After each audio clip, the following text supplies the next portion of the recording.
good morning here from Mumbai, and today we are doing Samarpan podcast number 12. We've got a special guest. It's Sachin Chitambaran. Chitambaran. Okay, we've been practicing this, and I've made another mistake. Sachin is from the Connect Hut. I'm going to ask Sachin to introduce himself in a moment. We're going to talk a little bit about mental health, suicide, volunteering, some of the training and stuff that you do. Really interesting. I think this might be really interesting for a lot of people. Often it's quite a taboo subject, so I'm really sort of looking forward to having this conversation. So, Sachin, do you want to just introduce yourself, please? Sure, Martin. Thank you for having me. I'm Sachin Chitambaran. I have been working in the space of suicide prevention for over 14 years. My stint started with Samaritans UK, which is one of the first suicide prevention helplines in the world, started back in the 1960s. I was there, I volunteered with them for about 4 years while I was in UK, and that's where I kind of picked up on this very simple but effective secret that how easy it is to save a life. Especially when we are dealing with someone with suicidal ideation. So it was that journey that brought me, when I came back to India, I joined Samaritans Mumbai, which is the first international branch of Samaritans UK. If you can believe that, the first international branch of Samaritans UK is in India. Oh, really? I didn't know. Okay. Well, thank you for educating me. Do you see that? Yeah. And we started back in 1969. Huh? Yeah. And however, because phone lines weren't there, phone lines started in 1991. Yes. So as a helpline, we had been functioning for over 30 years. And essentially, my experience comes in, I'm not a mental health professional, I'm a life coach, but I'm not a psychologist.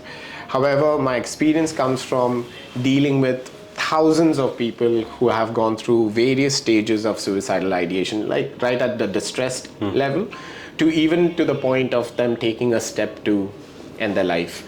And there has been the same thing in India. My work with them has spanned over 10 years in India, where I am the Director of Training and Development with them. I'm currently also the President of Befrienders India. Now, Befrienders India is the Indian chapter of Befrienders Worldwide, which is present in over 30 countries. Yes. And it works on the same principles of suicide prevention put forth by Samaritans UK. So under Befrienders India, we have 14 suicide helplines spread across India, and I'm the president of that, at least till December. And about three and a half years back, I also started my own firm, the Connect Hut. I think during COVID is when I realized, like, I had my 9 to 5, and predominantly my work in the suicide prevention space happened through volunteering. Yes. So, but I think during COVID, just the rise in mental health issues, the rise in suicides just got to a point where I couldn't motivate myself to do the 9 to 5 anymore.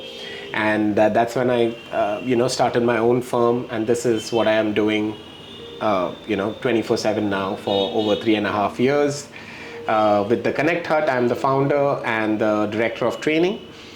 We are a mental health organization, and our goal is to make mental health simple and accessible. The biggest challenge we have seen for India especially is that we don't understand mental health. Our rudimentary understanding of mental health is full of stigmas, biases, lack of help and compassion, which is what we are trying to change. And we are also, with that, I have got a team of, a really passionate group of people joining me. We are offering therapy that includes for suicide prevention as well, starting at rupees 250, so that it can be affordable and accessible. And we do everything online as well, so that the reach is not limited to a city. We are able to offer these services even to villages, anywhere where they have network. Yes. So that has been the mission so far. We have been able to reach out to over thousands of people, give them basic mental health, suicide prevention and gatekeeper trainings. And for those who are more keen on developing their skills, we also have 40+ hour training on being a good listener. Yes. which I know it seems very awkward. For most people, they would be like listening and training 40 hours. I mean, what do you do for 40 hours? But it's when they go through that, it's almost a life-changing experience, because what we believe is we don't train listeners to sound or look like a listener. Our training focuses on you actually being the listener. And there's a big gap. Active listening, yes. And there's a big gap in terms of sounding like a listener and actually listening. Yes. So we believe that we help people take that big step. And what can I say? I've been having good sleep for over 3 years now. So continuing this. Yeah, but I mean, I think it's you mentioned that you've had contacts with over thousands of people, and I'm sure that within those thousands of people that lives have been saved. I mean, I think we were talking a little bit before we started around about often the fact that people just don't get that opportunity, or people don't get asked a question, or people struggle to want to talk about it. And I'm not just talking about the person that's actually going through the intrusive thoughts or the ideation, but sometimes even family members and professionals, sometimes really struggle to ask that really difficult question. And very often, the difficult question here is, are you having suicidal thoughts? Yes. Right? But and what we see even from professionals post a suicide, we may hear them say, "Oh, I could sense something was wrong." Many of them, very often we hear that about this gut feeling, right? I knew something was up. Yeah. But I didn't know what to do. Yes.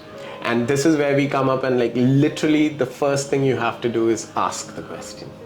Yeah, I mean, I think the gut feeling is really interesting, because actually, I mean, if we look at ourselves as a person, that we always focus on the fact that people think, or everything comes from here, but there's evidence. And I was as you know, I was in Oxford last week, and I was listening to Gabor Mate.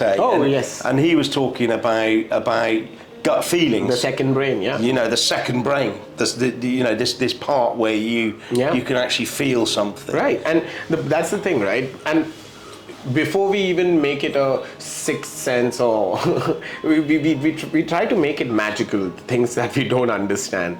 But if we are able to objectively look at the gut, it is the second brain, but let's see why it is, right? The second brain. The job of the gut is pattern recognition. Yeah. Now, your brain is supposed to do the calculations, computations, logic, rationality, and all of this. But what your gut is doing is keeping track of what's the pattern, what's the tune, what's the melody going on in my life. And whenever there is a discrepancy, whenever there is a disturbance in that melody, your gut knows. Yes. And that's what we sense as a gut feeling, right? Yeah. So what you're essentially, your gut is not articulative enough to you that it won't tell you right, brother, this is what has gone wrong here. But it is sending you signals that, hey, there was glitch in the matrix. Something's amiss. Yes. I feel something. Yes. Yeah, I feel something. And what is that feeling? That this didn't match the pattern. Something changed. Yeah. And your gut is sensitive to that. Yeah. And being able to listen to your gut, and when your gut is saying that, oh, your spidey sense is tingling, maybe ask the question. Yeah. I think this is a really interesting part. I think there's been more recognition over the last few years, particularly around about the gut and mental health, and the use of probiotics and things like that, which to improve mental health, and there's a lot of stuff ongoing that often we've always think about the cognitive part, and I think there's a lot more to us as humans than often than we think, and we can see the approaches in sort of mental health now changing quite significantly in the way that things have been done. It's quite exciting, I think. I mean, from a knowledge perspective, what we need to understand about the mind and brain, I think we are better. We are in the best state, I would say. that we have the technical know-how, we have the science, that even if someone is going through a disorder that is probably chronic, Yes. even if it is not treatable, our science has advanced to a point that it is still manageable.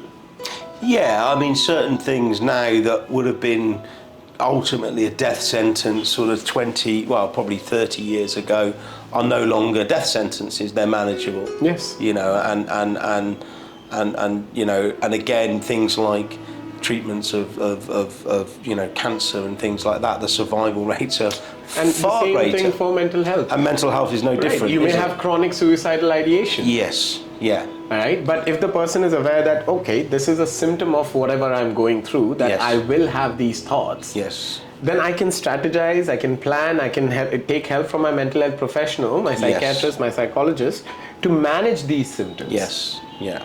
Yeah, I mean, we have a whole battery of stuff now. Yes. I mean, I think that's the difference than it was sort of even 30 years ago. Yes. And I'm talking about 30 years ago in the West, because India's still, I think, you know, we have to understand it's a little bit behind maybe some of the some of the stuff, technology, but maybe we talked about stigma and things like that, which is probably a big issue here. Extremely. So let's just, I mean, maybe you could sort of give a bit of an overview for people that are watching. Let's just focus for a moment and talk a little bit about suicide, you know, and how that plays out in India. What could you give us some sort of, you know, some figures? To understand the, okay, so it's a huge Because topic. I think people, you know, anyone that's watching or listening, they're probably going to be, you know, why should we even talk about this, right? Is this even a problem? And because like it is happening, yes, we all know it is happening, people are having these problems, but is it that big a problem? And this is where I want, I mean, especially if Indians are listening to this, right? Our biggest problem, we are, first and foremost, India is the suicide capital of the world. Okay. Right? So, when I was in the UK, this was back in 2007, and I had started volunteering with Samaritans UK, and you're getting all these calls. Yes. Now, for me, I thought this was a white man's problem. Okay. Yeah. I mean, I'm being as honest and as candid as possible here, because the major issue that I noticed about suicide was disconnection. Yes. Loneliness. Yes. Isolation. Right? There's this constant. There's this almost a complete breakdown in the person's socio-ecological model. Right? They break down from community, from groups, from the interpersonal relationships, and finally from their own self. And this leads to suicidal thoughts, and I was like, okay, this makes sense.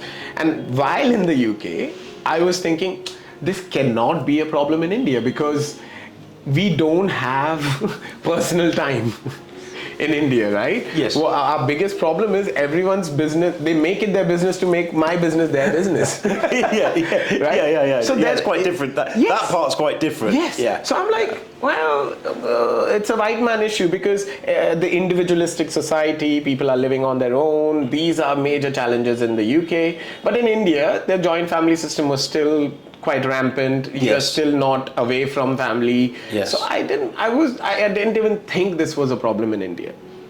But guess what?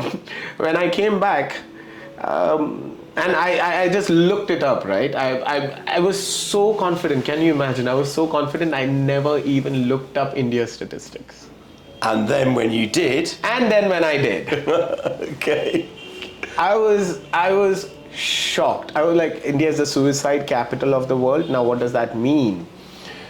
Annually, we have been losing around 8 lakh people to suicide. And for people that aren't Indian, 8 lakh is... Oh, I'm sorry, 800,000. Okay. 800,000 people lose their lives to suicide every year. So that's 8 crore. That's 8 crore. No, 8 crore would be 80 million. Oh, is it? Okay, all right. Okay, Yes. 8 lakh. 8 lakh. 8 lakh is 800,000. 800,000. All right. 8 million would be 80 lakh. Okay. Yes. Right? 80 lakh is 8 million, and 10 yeah. Anyway, the mathematics. It's a huge number. It's a huge number. Yeah. So we lose over 800,000 people annually to suicide in the world. Yes. That's WHO statistic, which I'm not agreeing to as well, because these numbers haven't changed in 10 years. So the likelihood is that number's probably underreported. You would be surprised, because we have conversations with organizations in Africa, Middle East, and most of these places, no numbers are being tracked. So where is WHO getting their numbers from? Yeah. Zimbabwe, Zambia, these countries are having one of the worst situations in suicide, but there is not even a tracking happening. If you look at the statistics in Zimbabwe, sometimes they're showing 100 died in a year. It's atrocious that tracking is not happening properly. Yeah. Right? Yeah. So where the number is coming 8 lakh, in India we lost 1,70,000 people to suicide as per the recorded number in 2022. Yes. So that is the latest figure we have. Yeah. This accounts for 26% of the world suicides. Right? Yeah. But a lot of people claim, but Sachin, India is the most populated country. Obviously, this would be true. No. India accounts for 18% of the world population. But we account for over 26% of the world suicide. So it's and these are Indians in India. Yes. And then we have the second factor of underreporting. Yeah. Where we have seen NIMHANS's report has shown us, NIMHANS, National Institute of Mental Health and Neuroscience in India. What they have shown is over 25% of suicides amongst males is underreported. And over 50% of suicides amongst females is underreported. We barely track transgender. And that's we have not even begun that. Yeah. If you look at the report on an annual basis, under transgender, maybe 2 or 3. Are you saying that in India we lost 3 transgenders to suicide in a year? Clearly not. I mean, it's, based on the figures alone, it has to be. What we are seeing is we are losing over 250,000 people annually. Yeah. Over 250,000 people. That's 250,000 people annually to suicide. And for people, say, for example, in the UK, and I go back to I'm going to use the UK as an example because that's where I come from, that's the population of a city like Bristol. Yes. Yeah. Yes. Right? Yeah. And we are losing so many people. Over 250,000 population is getting wiped off every year. Yeah. And look at how serious we are. So when I compare it to our corona pandemic because that's what we have the best memory of. Yes. Corona at its worst was in 2020. Yeah. We lost 141,000 people or 141,000 people. Yes. To suicide, to corona. Yeah, okay, to corona, yeah. Due to corona, 141,000 people died in 2020. Yeah. That year, we lost 153,000 people to suicide. Can I ask a question though about this? And I mean, in corona, how big an impact do you think corona has? I have statistics. Yeah, I know. I thought you would do. No. So So because this was a question, right? Because when I'm doing my trainings, I don't train like a presentation base. We have a conversation. So these are important questions. Yeah. Because people will ask me, okay, Sachin, but okay, what was the number before 2020? I'm sure that number wasn't that bad. I'm like, okay, let's hear it out. Yeah. 153,000 in 2020. Yeah. Suicide. The year before, 2019. We had 141,000. Okay. So still. We still had 141,000 people. 41,000 people dying to suicide. Yes. That was the same number as Corona the next year. Yes. Yeah. But we were already hitting that number. The year before we had 139,000 people. Yeah. The year before 137,000 people. In fact, if you keep going back, what we see. India was losing over 100,000 people to suicides from 2008. So percentage-wise of the population, that's continuing. Yes, we have been losing over 100,000 people, over 1 lakh people to suicides annually, right from 2008. That's over 15 years India has been losing these many people. Yeah. What are we blaming Corona for? It's a far bigger issue than just It corona, is a isn't it? pandemic, Yeah, and yeah. we have just not called it that. Yeah. When we lost 1,41,000 people to corona, nation, we had a full stop. Like everyone got put in their houses. We were getting 3 shots of injection. We got kids packed in the, it was a complete mayhem. But we were serious about it. We took action about it, and look at us now. Corona is still not gone anywhere. But is anyone of us wearing a mask? No, because we took the steps. Yes. And now we know how it works. Yeah. So there is no fear about corona. But what do we know about suicide? On that, why do you think this is the case? Because we don't understand suicide. Okay, and Our simplistic understanding of it's a very linear understanding of suicide that we have, right? That why did this? Because our questions around suicide are so silly. Oh, we hear about the news, and suddenly it's kid in Tamil Nadu dies by suicide, commits suicide because father took away the mobile phone.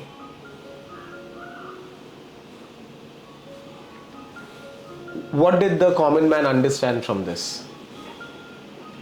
Because now either they have to start getting scared of taking phone away from their children, or they have to come to the conclusion that that was a crazy child.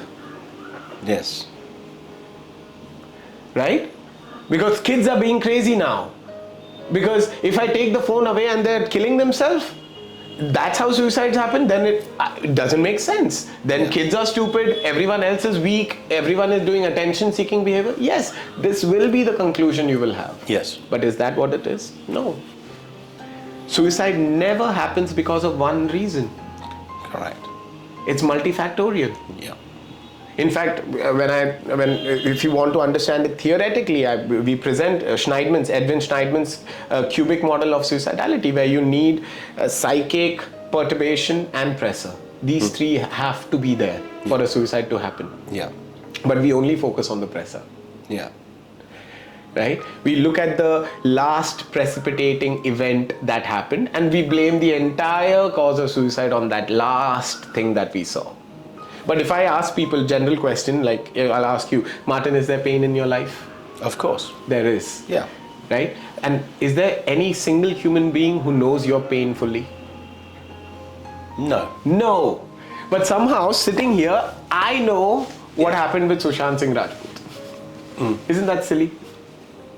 When I have full confidence that nobody understands my pain, where do I get the audacity to decide what others were going through? Yeah. Right? And I know exactly why they killed themselves. This is the part where stigma changes into this fake knowledge that is being transmitted through news, through media. That's the biggest cause, I feel. And then we have over-glamorizing of suicide. We have sensationalizing of suicide that happens. Like we had 6 months of daily coverage of Sushant Singh Rajput, like a major celebrity. Yeah. And he passed away. During those 6 months, we had such a big contagion of suicide. This is the Werther's effect. Yes. That when there's a massive suicide, any major incident like that happens, it creates copycat suicides. Yeah.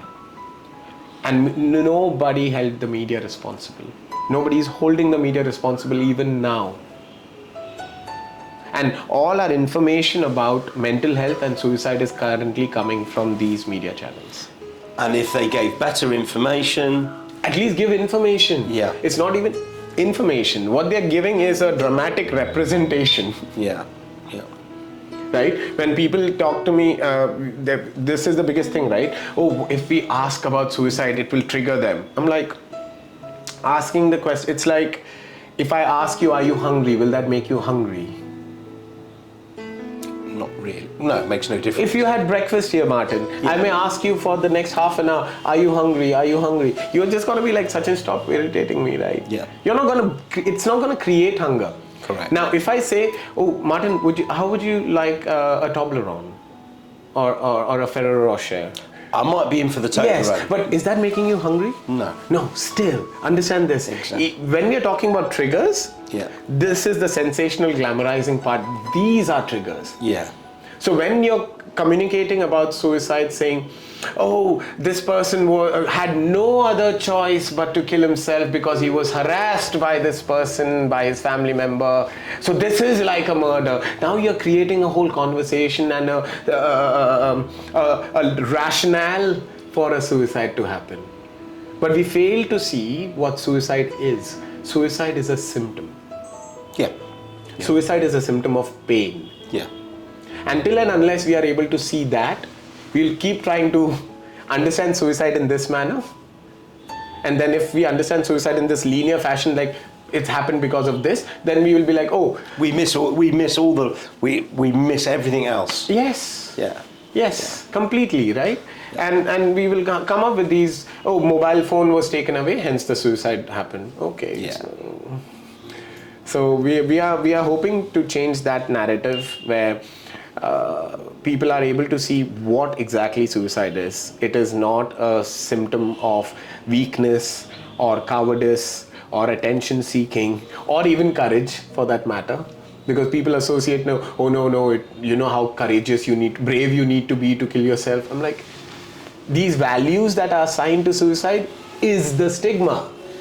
Yeah, I mean, there's often this whole thing about, strength and weakness that sort of comes into to play around. Because of the narrative, right? Yeah. Because if the narrative is this person killed himself because of a breakup. Yes. This is the story. So what do I understand? This person killed himself because of a breakup. Yes. We have completely ignored the previous 25 years of their life. Yeah. We have completely failed to see was the person dealing with any mental health issue. Yeah.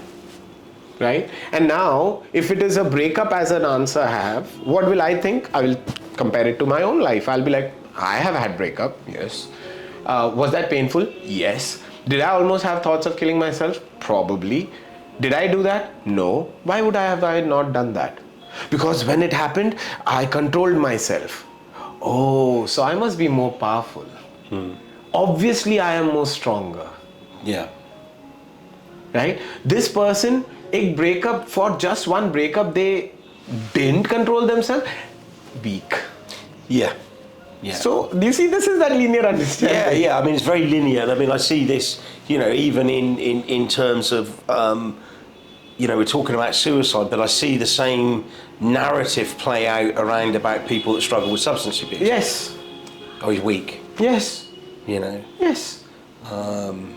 If he was stronger, he wouldn't do this. You just have to stop it. Yes. Yeah. But we fail to see in India, one of the common phrases is rum mitai gum.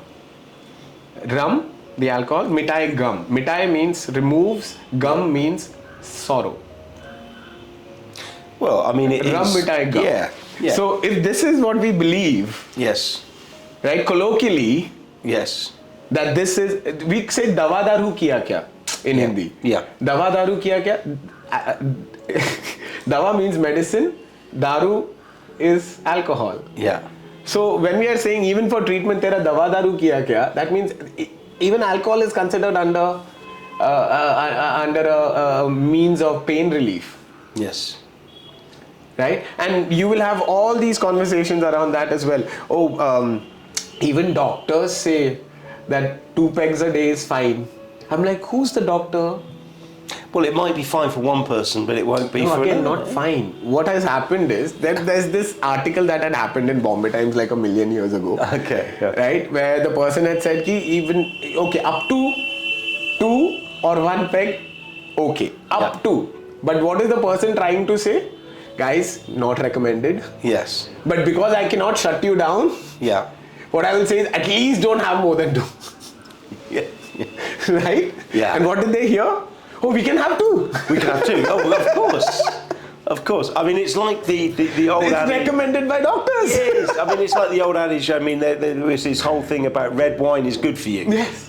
Mediterranean diet. It's good for your heart. I mean, suddenly everyone becomes a scientist. My father knows so much about alcohol medication. There comes the bottle of red wine on the table with every meal. It's such a posh thing to do. Italians can do it. Yes. Why can't we? Yeah. Just the wine is old monk. And it's not with a meal. We have, as soon as we came back home from work, we haven't even changed our clothes, but already a hand has gone in behind the cupboard, brought out the bottle, already the drink is made, and we have already sat down, but I've barely even removed my buttons. Yeah. This is a problem. Talking about alcohol, I mean, and the impact that has, and we did that symposium last week. Was it last week? I'm very confused. On the 10th. On the 10th, yeah. So last week. Last week. I've been travelling a few times out, so you have to. Just a fortnight. Exactly. And I think, I was one of the figures that we came out. I think it's around about 70% of people that are. That was the statistic for US. Yeah. What we have seen is violent suicides. Yes. Where the method that the person has chosen to die is very violent. Yes. Imagine like a gun. Yeah. Using a gun, standing in front of a train. Yes. These are extremely painful and violent methods of killing yourself. Yes. What has been observed in US, over 70% of these violent suicides, there was alcohol as a contributing factor. Alcohol, yeah. And in India, with suicides, 1/3 of the suicides have alcohol and drugs as a contributing factor. Yeah, which is significant amount. 1/3. It's more than half. I mean, it's crazy. The number is absolutely mind-boggling, because the alternate of it, like what's the other side of the story? What we have seen is, in cases where people are having suicidal ideation, if alcohol, drugs has been removed from that equation, yes, over 90% of them did not attempt.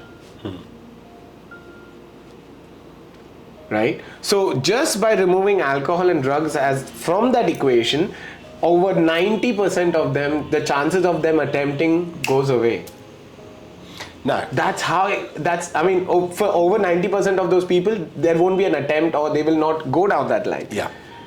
That's such a, it's such a vital piece of information. Yes. Yeah. Is it rum mitai gum or rum mitai admi, like the person? What is rum? I mean, this is something that I've worked in a long period of time, so I don't need to sort of. Yes, of course. What's your, what is your take on this? What is it that you see with the alcohol? What, we take away the alcohol? What is it? We have to address it for what it is. Yeah. We are not calling it a coping mechanism.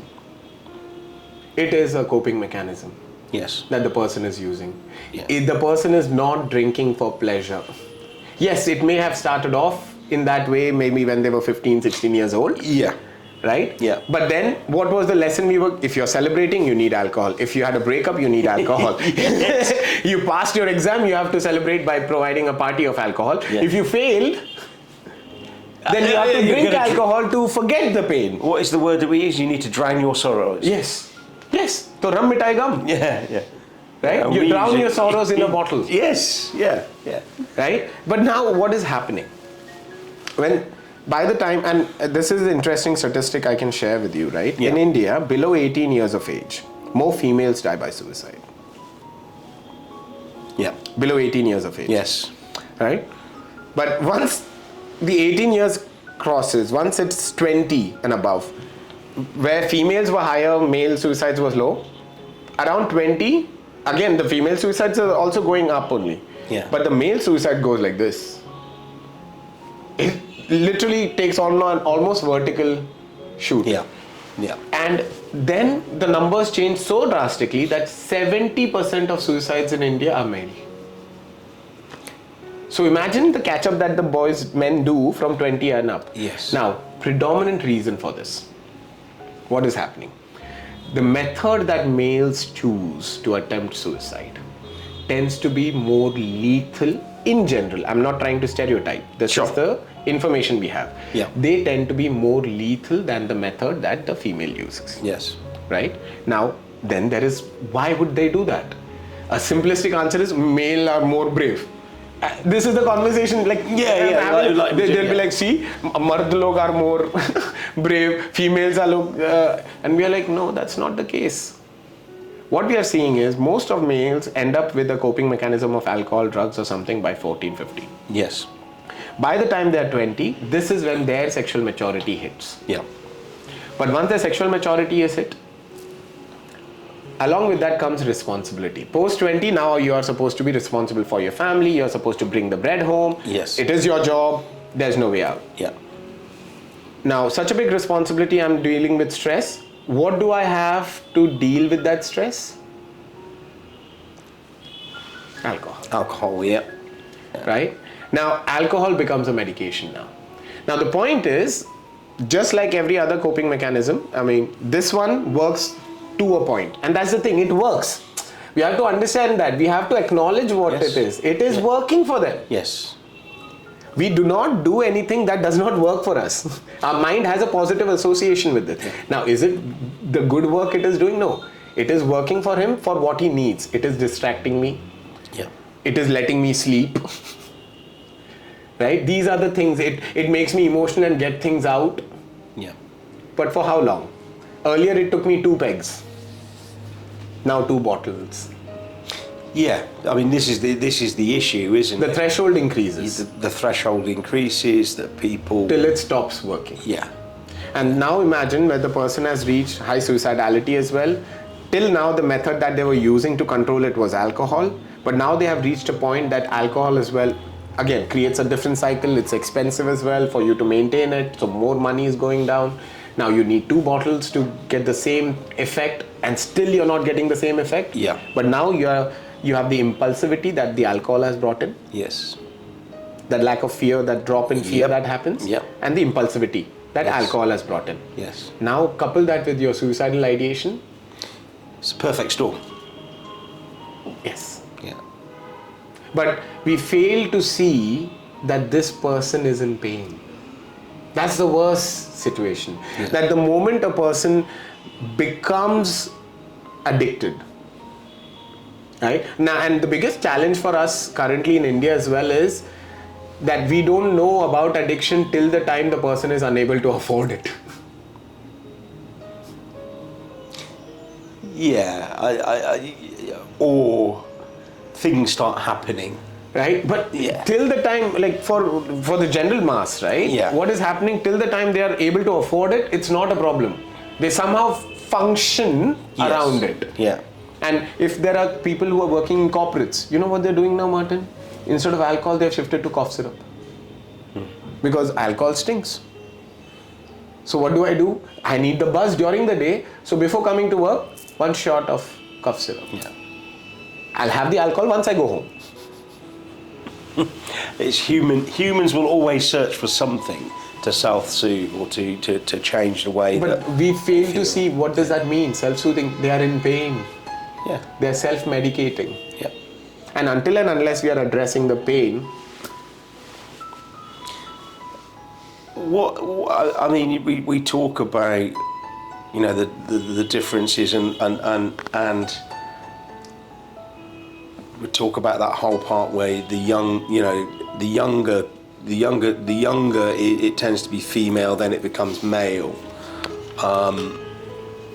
What about students? Let's just talk a little bit about students and that sort of that sort of age group and what tends to be happening in that age group, because it's, you know, we talked a little bit earlier about some of the issues that are starting to present, Yes. particularly within, you know, universities, but also, you know, probably, you know, again, you know, even further back, sort of even younger as well. even younger. Yeah. So just the general statistic around this, below 18 years of age, we had around 12,000 children dying by suicide. Yeah. That's below 18. When we say students, yes, over 13,000 students. But below 18 years of age, we had around 12,000. These are the reported numbers. Yes. In these over 12,000 children, over 100 were below 12 years of age. Yeah.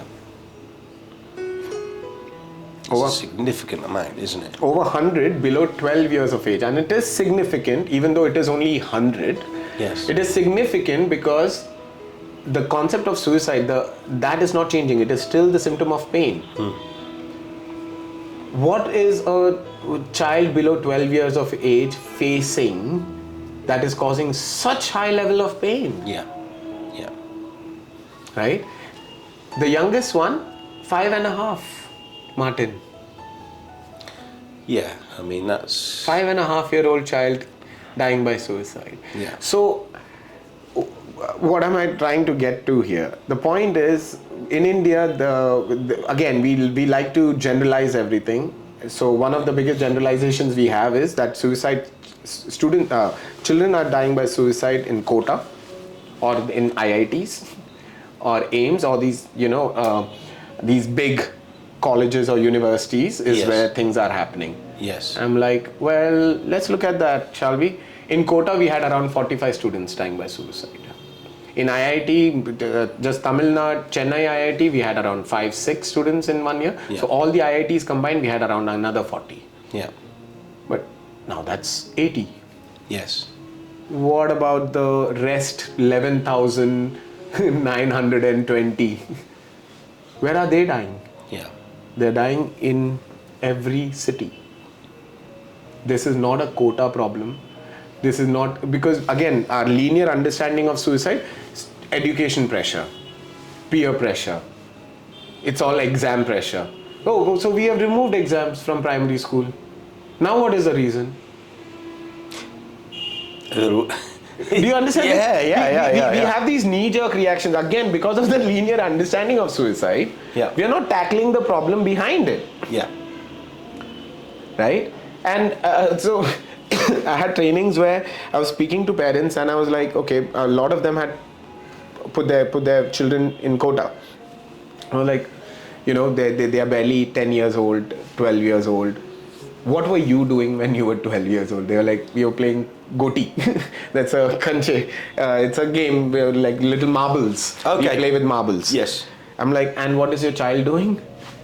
His day is packed right from 8 in the morning till 9. Yes. He doesn't have 5 minutes to get bored. Even his playground time is with a helicopter parent. Yeah. Even the playtime is organized. Like when we were growing up, we learnt in the playground this term called Katti to Katti, 12 baje batti. You know what that means? It's like even if we are having a fight, after 12, we are back. Yeah. Yeah. So even if I had a fight with a friend tonight, I know tomorrow morning we'll be just back to normal, and we can. There is no ego. We are able to forgive, forget, and that is a natural thing. Yeah. But we are not. Nobody's teaching the kids that, because kids teach each other that. Yeah. When adults teach, what they teach? Oh, he did that to you. How can you let that be? No more talking to him. It's bad influence. That's a bad boy. Don't go with that. Okay, only bad boys. Only your child is a good boy here. Yeah. So do they have social interaction? No. Is there socialization? No.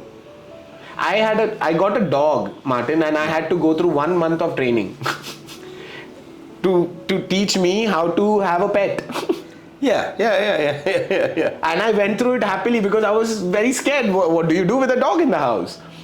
And one of the things that they trained me was, you need to socialize your dog. Your dog needs to learn how to be when there are a lot of people, when there are no people, when there are kids, when there are old people, when, all these different scenarios. When there's conflict, when there's... When there is loud sounds, when there is absolutely no sound. Yes. Your dog needs to learn that all of this is safe. Yes. As long as you're there.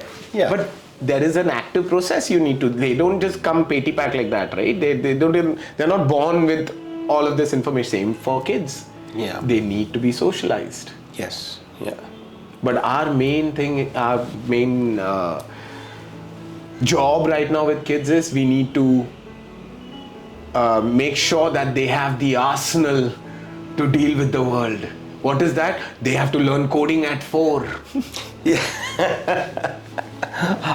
I mean, I was always surprised. I mean, one of the things that obviously I come from a slightly older generation, but when growing up, I mean, we'd be playing football and cricket and sort of, I mean, most of the time was at school you'd be playing, you'd be doing stuff. But what I noticed, absolute nonsense we'll be doing. But guess what? We need that. But you learn stuff. Whereas sort of, now and when I, particularly sort of being in Asia for a long period of time, that, kids go to school, then they do after school classes. They have the classes, but now they have a music class as well. Yeah. They have a karate lesson as well. Yeah. Because anything that their parents couldn't do growing up. Yeah, I mean, it's just insane. I mean, just to me, it's like, oh my goodness me, this is, I mean... The child is not getting to be a child. Yeah, yeah. And my biggest complaint with the parents is just this, like, when you were growing up, did your parents think that you were useless? Yes. Did you think that, oh my God, I don't know Jack, I don't know how to adult, I don't know what I will do? Yeah. Yes, you had those fears. Are you still managing now? You are an adult now. Are you managing? Yeah. Yes. I'm like, well, your kids will too. However, do they know how to make friends? Do they know how to sustain a relationship? What needs to be done to cultivate a relationship, to grow a relationship? How to seek support and offer support in a relationship? Yeah. Do they know how to take care of their own physical and mental health? If they know these 3-4 things, basic things, you know what? They will survive. Even if that means they leave the city and go into a village or whatever. Yeah. They will survive because they have people. Yeah. They will never be alone. Yeah, I mean, it's quite different. I mean, talking about that, and you talk about the city, do you see some differences between, and we're talking about suicide in city, in metro, compared to city, The numbers are pretty much the same. Okay. Yes. Cities, we do see a bit more higher number. Mm-hmm. But again, we are also seeing, this is the largest demographic of people with who are dying by suicide is the daily wage earners. Okay. So you have them most in the cities. Yes. So that's the biggest chunk. Yes. That is dying by suicide. Yeah. Right. In the villages, over 11,000 farmers died by suicide. That has been put up a lot. But daily wage earners, they are dying in over 30,000. Nobody talks. Housewives, that's like the second largest demographic, over 26,000. Housewives, huh? I'm not talking about women here. Yes, of course. Just housewives, over 26,000 housewives died by suicide. Yeah. But when I talk to people, like, okay, you hear this, oh yeah, my mother says that all the time. But that's what mothers do. They say, oh, if this doesn't happen, I will just kill myself. I'm like, okay, you heard the blackmail in it. Yeah. That if you don't do this, I will do it. But didn't you hear suicide? Yeah. What is it? I mean, there's this whole thing, isn't it, about people, the word. People are adverse to the word, and they feel that often that just by talking about it, it's going to increase the suicidality, the ideation, the whatever, the active. So these are all baseless assumptions that people have made. Yes. It's a myth. Yeah. What is happening? The people fear. This is what they articulate. They say, if I ask or talk to someone about suicide, it may plant the idea, or it may take them over the edge, or they may get upset or angry or such thing. Right? I'm like, have you ever asked anyone? No.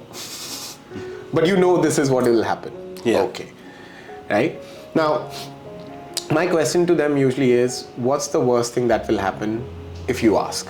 Now, research has shown that it doesn't plant the idea. It doesn't make them angry. In fact, it releases their anxiety. Yes. That they are finally able to talk about this. Thankfully, someone's actually... Finally, I can talk about this. Actually asking me what I really want to be talking about. Yes. Yeah. Right? So it's actually counterproductive, right? Because I ask them, so think, what is the worst thing that will happen if you don't ask this question? If you don't ask this question, okay, Sachin, there can be a suicide, right? Yes. Exactly. So there is absolutely no harm in you asking this question, and there is always a plus. But now let's address your fear. Your fear is not that it will plant the idea. Your fear is not that the person will get angry. Your fear purely, simply is just this. What if the person says yes? Yeah, I think this is, you know, That's it. Yeah, and I said to you, we were talking prior, and I said it's not just people in general that struggle, that even professionals often struggle to ask that question. They may do that as part of the checklist. Yeah. And even that is asked like the checklist. Yeah. So have you been having suicidal thoughts in the past 6 months? Yes. I'm like, the person just shared something so deeply personal about them, Yes. and it was just a check in the box question for you. Next question. Next question. Yeah. Did you attempt it in the last 6 months? Yeah. Wow. Do we really know each other that well? Yeah. Whereas the first question would be, or maybe the... How are you? Yeah, how are you feeling now? You know, where has this come from? Yes. Oh, but we are just following the checklist. Yeah. And we are forgetting to see the human being. Yeah. It's so unfortunate. Yeah, I mean, I go back to sort of when I worked in mental health services, and I worked as a community psych nurse, CPN, and we would see people in the community, and some of these people were actively suicidal. Yes.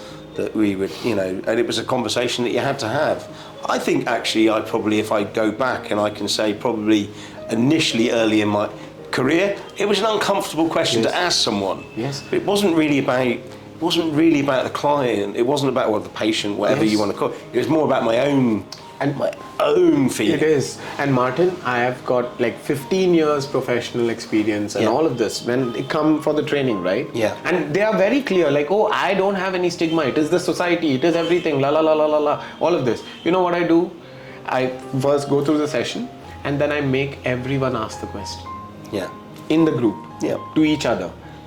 And when we do that, I have already told them, okay, Martin, you're here, my friend.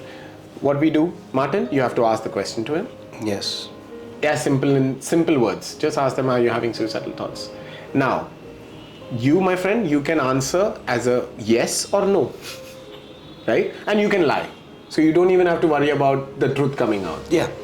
If you say yes, what are you supposed to do? Don't be like, oh my God. Just say thank you for telling me. Yeah. Just that. That whole reaction is also because the person has shared something great with you. Yeah. Like finally they are able to say. Yeah. Because what do we hear? If only they had told me, Sachin. Now they told you. They saved you from a lifelong pain. Yeah. Now isn't a thank you warranted here? Yes. Absolutely. So just say the thank you, and the same thing. If they say no, you ask the question and they said no. Again, don't celebrate. Oh, thank God you don't have suicidal thoughts. Me too. Right? Everyone goes like that. And I'm like, you don't have to celebrate. Just say thank you for letting me know. Yeah. And if ever you do feel that way, guess what? You can talk to me about it. Yeah. That's it. Right? Yeah. Now, even this, they struggle. Yeah. When they have to ask, they'll be like, have you been having, the suicidal thoughts you're having? Yeah. So then I engage with them and I'm like, okay, now listen to this. Yeah. This person knows you are going to ask the question. I have already told them that they can lie. They know exactly what to answer. Yeah. You know how to respond to their answer. In fact, they have to go ahead and ask this question to someone else. Yes? Right. Then why did you have a difficulty asking this question? Then tell me, was the problem outside in the society, or was that problem inside you? Yeah. Because I made it completely safe for you to ask this question right now. Still you struggle, then we have to stop blaming the society. Yeah, it's not always about society. It's you have to fight the stigma is here. People, everyone carries, everyone's judgmental. Everyone has, people have, So it's finally bias. Yes, and finally when they ask this question, they're able to see, oh, it wasn't that earth-shattering. In fact, when they get asked the question, even they get to see, right, they asked, and I'll be like, oh, how many of you have started feeling suicidal because they asked the question? They're like, oh, it didn't work that way. Yeah. I was like, when the person asked me, I was like, no, are you? It was that simple an answer to give. Yeah, I mean, it's interesting because, the reaction of, of that as well. And over time, and I've worked, and I've had staff come to me and say, "Oh, he told me that he's suicidal," and I've said, "Good. Well, okay. What did you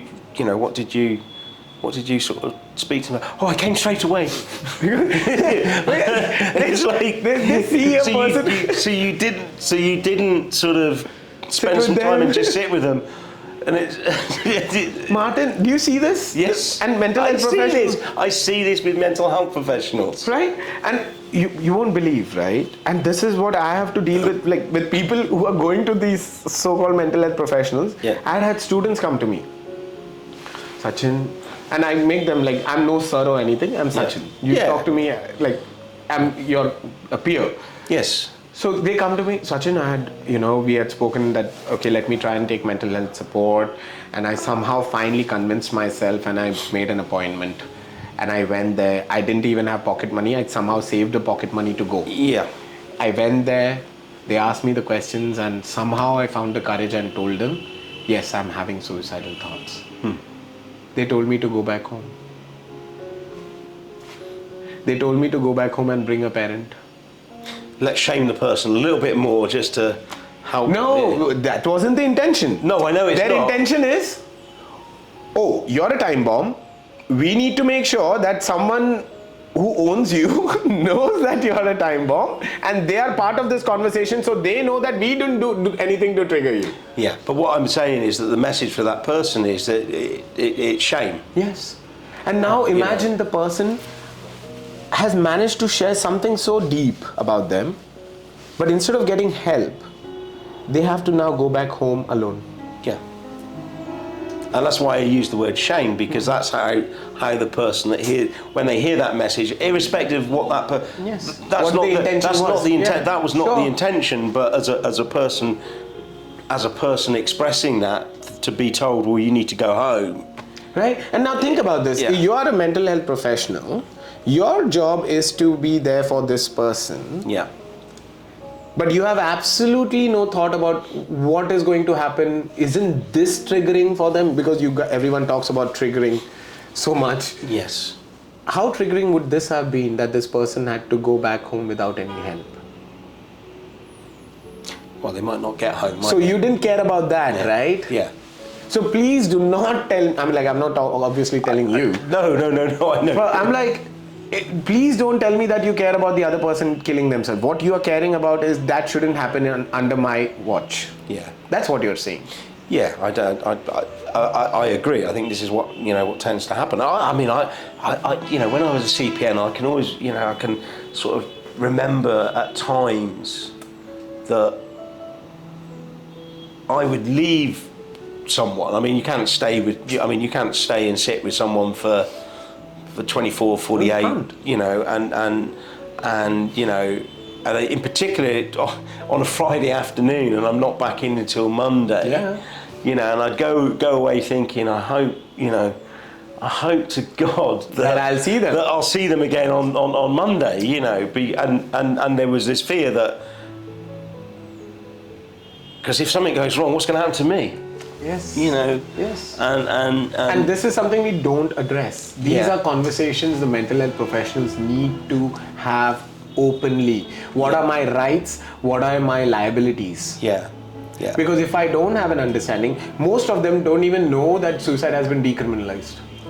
Yeah, how stupid is that? It's a criminal offence to kill yourself. Yes. And the biggest debate. So, and when I'm in the training as well, I check with people, right? Yeah. Like, what do you think about that? Yeah. It has been decriminalized. Isn't that dangerous? Because I deliberately I am the devil's advocate. Yeah. So I go in with that, right? Isn't that dangerous? Now, aren't people getting validated to kill themselves if you are decriminalizing suicide? And the people will raise their hand. They are like, yes. Yes. Yeah. I'm like, yeah, because people were waiting, right? I can't deal with this life, but jail is worse. Yeah. I'm thinking of jumping off a window, but in case I survive, jail is bad. I think that criminalisation probably comes through from British British law. I mean, it was the same in. And that comes from Christian belief of suicide is a sin. Sin. Yes. Yeah. Of course. Right. Yeah. So all of these have. So Martin, we started the first suicide helpline in Pakistan. Yeah. During COVID time. And again, because over there as well, Islam, suicide haram. Yes, of course. Yeah. But then when we were able to have these very open conversations with the students, with the people who are volunteering as well. So the first bias is that, right? We can talk about suicide so openly. Yes. For them, they were thinking that when we are listening to the person, we are only trying different ways to get the person off suicidal thought. Yeah. Because people essentially believe that people feel like dying.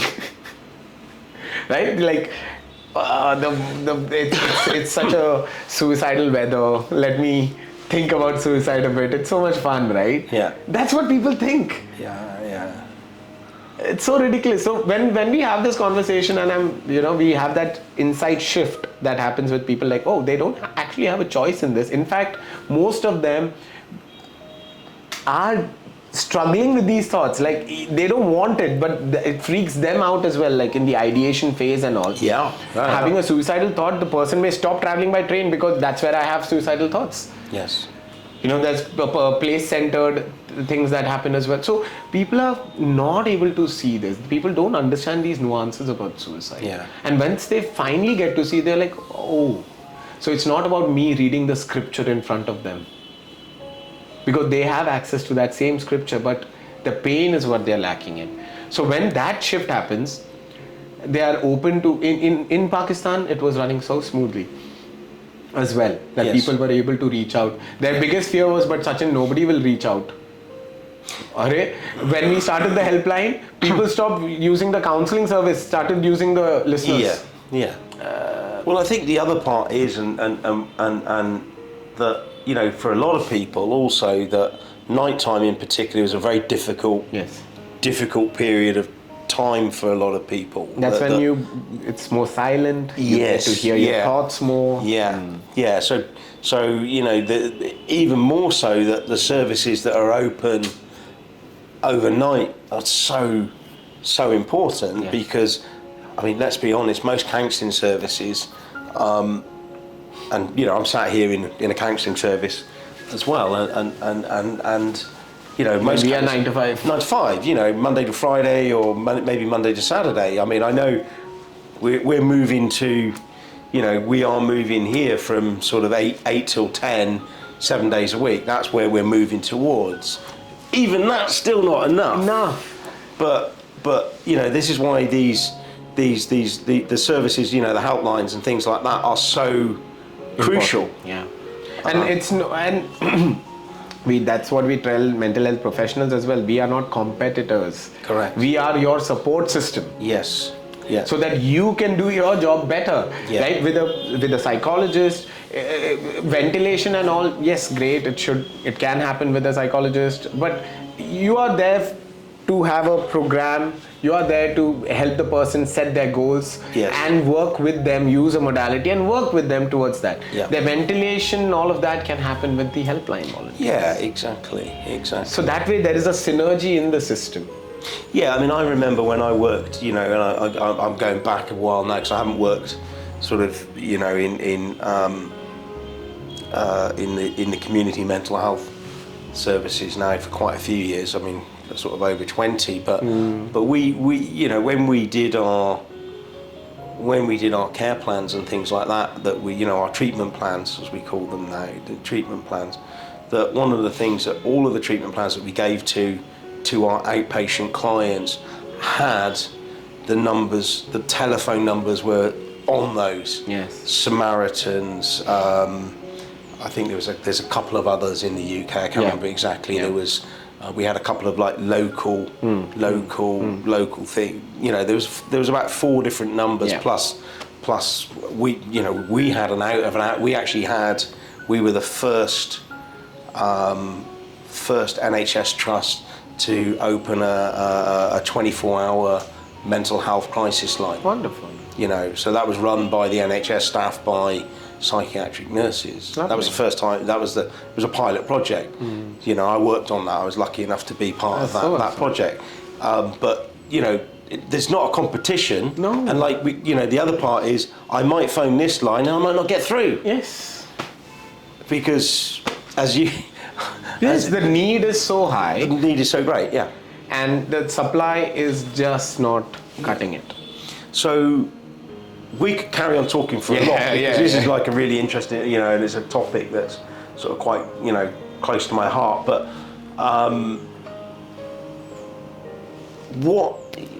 you know, to wrap up, I mean, what sort of message would you want to get out to people that might be listening here, whether they, you know, obviously we need more people that are involved in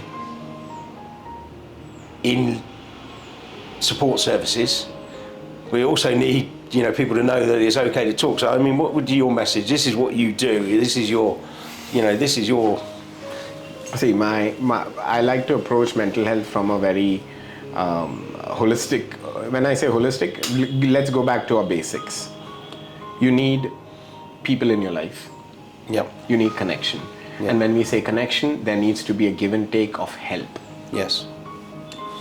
You need to be able to offer emotionally, you need to be able to be emotionally vulnerable in front of people and allow others to be emotionally vulnerable in front of you. Yes. If this basic thing is even done, yeah, most of our mental health issues can be managed. Yes. I mean, yes, there will be disorders and all of those things. Yes, multiple reasons are there.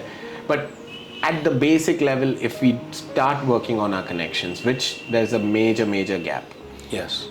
If that is something we can work on, we won't even need suicide prevention helplines. Yeah. But that is something, we have a long way to go. Connections, our coping mechanisms that we are using to deal with our stress, we need to pay attention. Yeah. In fact, when we are doing our training, Martin, we look at the basic 8 things. What are you eating?